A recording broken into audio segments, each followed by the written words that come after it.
Hello dear students, मैं P के सिद्धांत। मैं स्वागत करता हूँ आपके यूट्यूब चैनल केमिस्ट्री बाय सिद्धांत पर।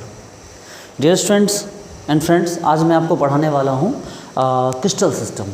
क्रिस्टल सिस्टम इम्पॉर्टेंट इसलिए है क्योंकि 12th से लेके हायर क्लासेस तक ये बार बार आता है और उतनी बार ही डिस्टर्ब करता है, क्योंकि प्रॉब्लम ये है कि इसको याद रखना बहुत मुश्किल काम है कि कौन से क्रिस्टल सिस्टम के लिए एक्सियल लेंथ क्या होगा, एंगल क्या होगा। इन तीनों के बीच कॉम्बिनेशन बिठाना बहुत मुश्किल काम है। ठीक है, क्या बोला मैंने? क्रिस्टल सिस्टम, एक्सियल लेंथ और इनके एंगल, इन तीनों के बीच कॉम्बिनेशन बिठाना बहुत मुश्किल काम है। ठीक है, तो सबसे पहले हम इसको सीखेंगे बहुत कम टाइम में। बिल्कुल आपको मैं ट्रिक से सिखा दूंगा, आप नाम लोगे और आपको चीज़ याद आ जाएगी जो आप आज तक कभी सीख नहीं पाए। तो ओके डियर फ्रेंड्स, सीखते हैं। सबसे पहले हम बात करते हैं क्रिस्टल सिस्टम। क्रिस्टल सिस्टम कितने होते हैं? तो क्रिस्टल सिस्टम टोटल होते हैं 7। उसको याद रखने के लिए आप एक चीज़ याद रखिए, क्यूट आवर मदर। आप इस टर्म को याद रखिए, क्यूट आवर मदर। देखिए, जब आप इसको याद रखेंगे क्यूट आवर मदर, तो यहाँ से निकल के आएगा, CU से निकल के आएगा क्यूबिक, TE से आएगा टेट्रागोनल, आवर से आएगा ऑर्थोरोम्बिक, MO से आएगा मोनोक्लिनिक, फिर ये जो है T से आएगा ट्राइक्लिनिक, HE से आएगा हेक्सागोनल और R से आएगा रोम्बोहेड्रल। ठीक है डियर स्टूडेंट्स, आप ध्यान दीजिए इसको। CU से आया क्यूबिक, TE से आया टेट्रागोनल, आवर से आया ऑर्थोरोम्बिक, MO से आया मोनोक्लिनिक, T से आया आपको ट्राइगोनल, HE से आया हेक्सागोनल और R से क्या आ गया? रोम्बोहेड्रल। तो अब याद रखिए, क्यूट आवर मदर। क्या बोला मैंने? क्यूट आवर मदर, क्यूबिक, ठीक है, tetragonal, orthorhombic, monoclinic, triclinic, hexagonal और रोम्बोहेड्रल। ओके, आप इसको सबसे पहले सीक्वेंस में लिख लेंगे। ये हो गया आपके क्रिस्टल सिस्टम। कौन कौन हो गया भाई? Cubic, tetragonal, orthorhombic, monoclinic, triclinic और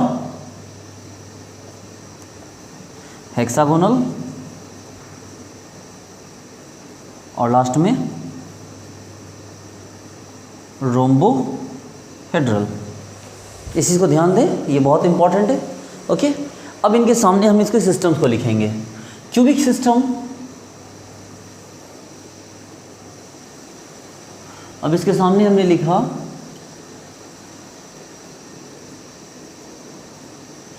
यहाँ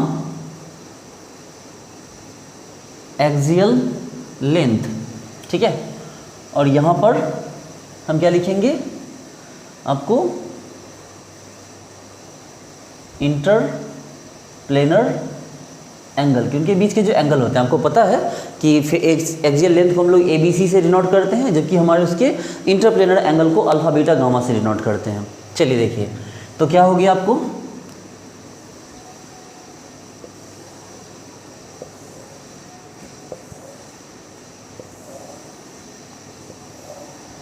देखिए, सबसे पहले क्यूबिक में आप लिखेंगे A = B = C, यहाँ लिखेंगे A = B ≠ C, यहाँ लिखेंगे A = B ≠ C, आप इसको दोनों कट कर देंगे। फिर लिखेंगे A ≠ B ≠ C, एक बार और लिखेंगे A not B not C, और यहाँ लिखेंगे A = B not C, और यहाँ लिखेंगे A = B = C।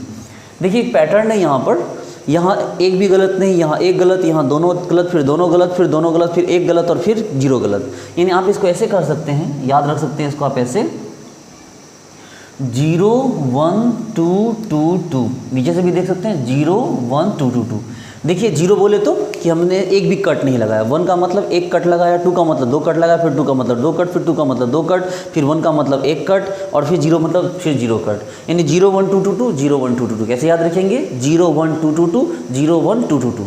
ओके, तो चलिए हम इस तरह से एक्सियल लेंथ को याद रख लेंगे। अब जहाँ तक एंगल की बात है तो इंटरप्लेनर एंगल में ध्यान देने वाली बात है कि यहाँ पर स्टार्टिंग के 3 में लगातार ऐसा लिखेंगे, alpha beta gamma is equal to 90, alpha beta gamma is equal to 90, alpha beta gamma is equal to 90 degree. ठीक है, तो ये फर्स्ट सेकेंड थर्ड में alpha beta gamma is equal to क्या हो गए? 90 हो गए। ओके, जो फोर्थ है उसमें अल्फ़ा और गामा 90 हुआ, लेकिन beta is not equal to 90। और जो 6 नंबर हुआ उसमें अल्फ़ा और बीटा 90 हुआ, लेकिन gamma is not equal to 90, और यहाँ गामा हो जाता है 120। ठीक है, और जहाँ तक 5 की बात है, इसमें से कोई भी किसी के बराबर नहीं होता है। देखिए, कोई किसी के बराबर नहीं होता, कोई 90 नहीं होता। और जहाँ तक रोम्बोहेड्रल की बात है, यहाँ अल्फ़ा बीटा गामा आपस में तो बराबर होते हैं, लेकिन कोई भी 90 डिग्री के इक्वल नहीं होता। तो ध्यान देने वाली बात है डियर स्टूडेंट्स, आप ऐसे याद रखेंगे। देखिए ये इस तरह से दिया हुआ है, एक्सियल लेंथ आपका ये दिया हुआ है ना। आप क्या बोला मैंने? 0 1 2 2 2 0 1 2 2 2। और जहाँ तक जब आपको एंगल याद करने की बारी आएगी तो स्टार्टिंग के 3 में आप क्या करना? अल्फ़ा बीटा गामा 90 कर देना, बिल्कुल स्टार्टिंग के 3 में। ठीक है, बिल्कुल स्क्वायर से क्यूबिक से टाइप का बनेगा। इसमें alpha beta gamma 90, alpha beta gamma 90, alpha beta gamma 90, 3 में लगातार। 4 और 6 एक टाइप का है। देखिए जो फोर्थ है हम इसमें नंबर कर देते हैं, फर्स्ट, ये सेकेंड नंबर, ये थर्ड नंबर, ये फोर्थ नंबर, ये फिफ्थ नंबर, ये सिक्स नंबर, और ये 7 नंबर। तो हमने क्या बोला कि 1 2 3 एक जैसा। फिर 4 और 6, 4 6 में क्या हुआ? Alpha gamma 90, alpha beta 90। यहाँ बीटा नॉट, अगर गामा था तो बीटा नॉट इक्वल टू 90, यहाँ बीटा है तो गामा नॉट इक्वल टू 90। जहाँ तक 5 है तो 5 में सब कट जाएंगे, ध्यान रखिए 5 में सब कट जाएंगे। और जहाँ तक लास्ट वाला है उसमें सब बराबर होंगे, लेकिन कोई भी 90 के इक्वल नहीं होगा। तो बहुत ध्यान से सोचिए, फर्स्ट सेकेंड थर्ड तीनों में क्या हुआ? Alpha beta gamma 90। 4 और 6, 5 को छोड़ दीजिए, 4 6 में क्या हुआ? 4 में आपको अल्फ़ा गामा 90 हुआ, और 6 में क्या हुआ? अल्फ़ा बीटा 90 हुआ। जहाँ गामा 90 होगा अल्फ़ा भी गामा, तो वहाँ बीटा नॉट इक्वल टू 90, और जहाँ अल्फ़ा बीटा 90 होगा वहाँ गामा नॉट इक्वल टू 90।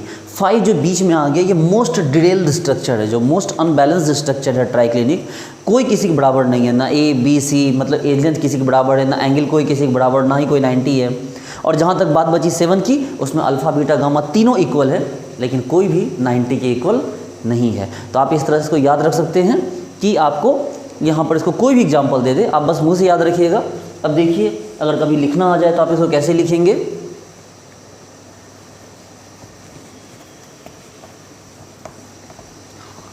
अगर ये कभी लिखना आ जाए आपको तो कैसे लिख सकते हैं आप इसको? देखिए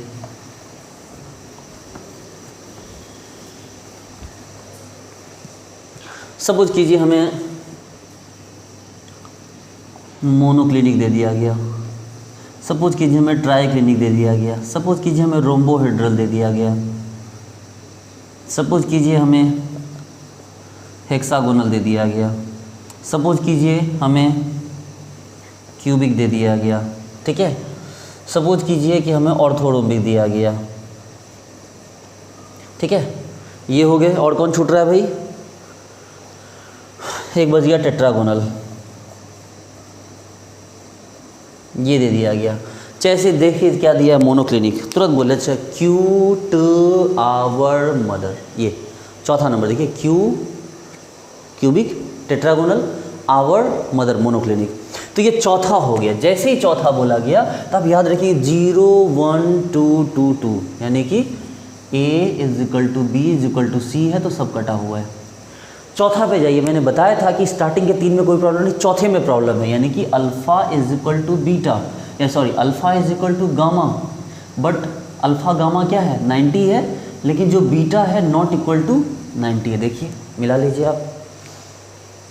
ट्राइक्लिनिक की बात करते हैं, सोचिए मन में, cute our mother, T for triclinic.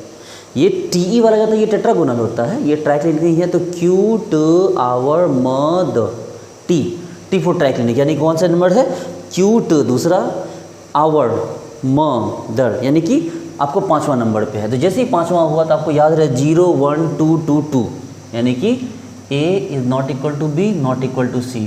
और 5वां है तो मैंने आपको बताया था कि 5वें में कोई भी किसी के इक्वल नहीं होगा।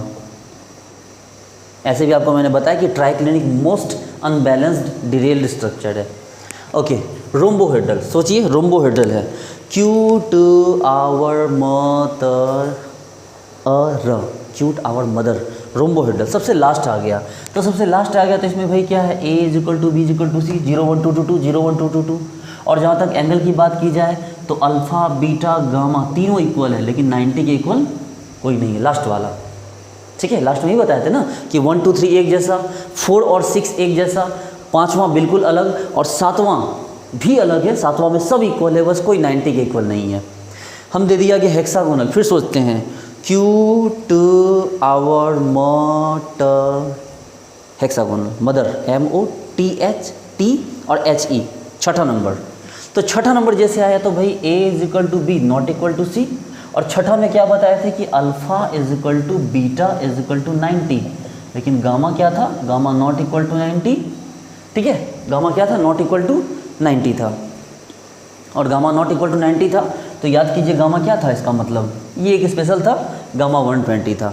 क्यूबिक भाई तो आसान है, A is equal to B is equal to C, और alpha is equal to beta is equal to gamma is equal to क्या, 90 डिग्री। ये तो फर्स्ट केस है। ऑर्थोरोम्बिक क्या बोले भाई, क्यूट आवर, ऑर्थोरोम्बिक थर्ड, यानी कि इसमें भी A is equal to B is equal to C में यहाँ 2 कट लगे, 0 1 2 2 2 0 1 2, तो तीसरा वाला केस था। और ये बेचारा क्या होगा, alpha beta gamma is equal to 90 हो जाएगा। टेट्रागोनल में आइए, देखिए Q2 दूसरा वाला, यानी कि A is equal to B not equal to C, और यहाँ भी क्या होगा, alpha is equal to beta is equal to gamma is equal to क्या हो गया, 90 डिग्री हो गया। ठीक है, तो इस तरह से डियर स्टूडेंट्स आप इसको याद रखिए, बहुत आसान तरीका है, ये अक्सर आ जाता है, JRF में भी इस पर काफ़ी सारे क्वेश्चन होते हैं। 11 12 IIT JEE में तो डायरेक्टली उठा के पूछ दिया गया है कई बार। ठीक है, तो इसको आप लोग याद रखिए, और मेरे चैनल को सब्सक्राइब कीजिए, वीडियो को लाइक कीजिए। मैं इसी तरह के लगातार मैं आपको इसी तरह की ट्रिकी और ऑसम वीडियो में आपके लिए लेकर आता रहूँगा। Okay, thank you so much dear friends.